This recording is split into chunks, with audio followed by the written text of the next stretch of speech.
Senhora presidente, destacando a elegância de Vossa Excelência, com esse terno branco, está muito bonita. Cumprimentando os demais colegas presentes, os funcionários da casa, as pessoas que vieram nos visitar. Eu, novamente, vou tocar nesse ponto, porque tanto o Coronel Telhada como o Tenente Nascimento destacaram bem.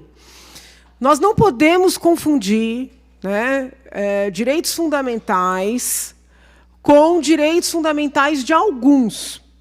É óbvio que quando uma atuação policial, uma operação policial, termina com todos vivos e com prisões, ela é uma operação policial de absoluto sucesso. Mas, muitas vezes, por força da dinâmica do contexto, daquela situação posta, infelizmente, não é possível que todos terminem vivos. E se os profissionais que estão lá precisarem escolher entre os agressores e as vítimas, eles não podem pensar duas vezes, eles têm que preservar a vida, a integridade física das vítimas.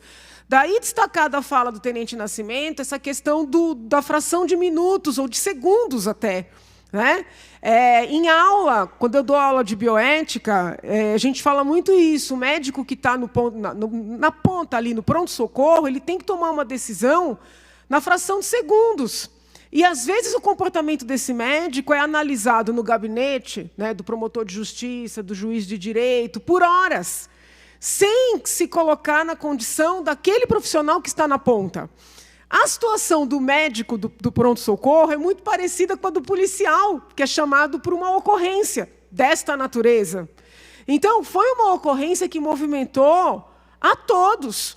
Por quantas horas nós ficamos tensos, tentando saber como é que seria o desfecho da situação daquela mãe, daquele bebê?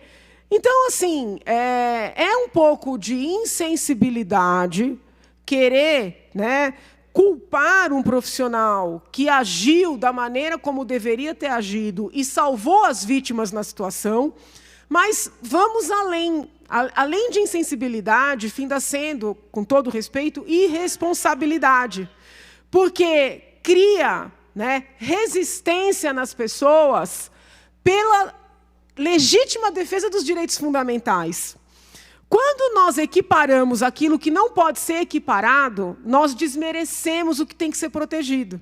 Quando eu olho para um policial que fez o certo e digo que ele feriu direitos fundamentais, eu estou equiparando esse policial com aquele policial que aí deixa de ser policial, passa a ser um criminoso, que executa, que tortura. Então, quando eu equiparo coisas que não são equiparáveis, eu acabo desmerecendo o que é importante. O policial que, eventualmente, infelizmente, é obrigado a matar para salvar a vida da vítima, ele não pode ser tratado como um criminoso. Ele não pode ser equiparado àquele policial que abusa de poder quando alguém já está algemado, quando alguém já está controlado e, eventualmente, mata. Então, esse é o erro dos grupos que se dizem defensores dos direitos fundamentais. E, por força desse erro, cria resistência na população à legítima defesa dos direitos fundamentais de todos. De todos. Então, assim, é muito importante fazer esse resgate, é importante explicar as diferenças. O cidadão está preso, ele tem que ter sua integridade física respeitada, ele não pode ser violado, ele não pode ser agredido, ele não pode ser torturado, ele não pode ser executado. Então, isso é direito fundamental. Mas nós não podemos abandonar o direito fundamental da vítima, que é o que aconteceu nesse país por longos anos. Quando isso ocorre, a população se volta contra até mesmo a ideia, até mesmo o conceito de direitos fundamentais. Então, esse resgate precisa ser feito. Ontem, houve uma operação de sucesso no estado de São Paulo. Como há 1 ou 2 meses, houve uma operação de sucesso no estado do Rio de Janeiro, quando daquela situação envolvendo ônibus.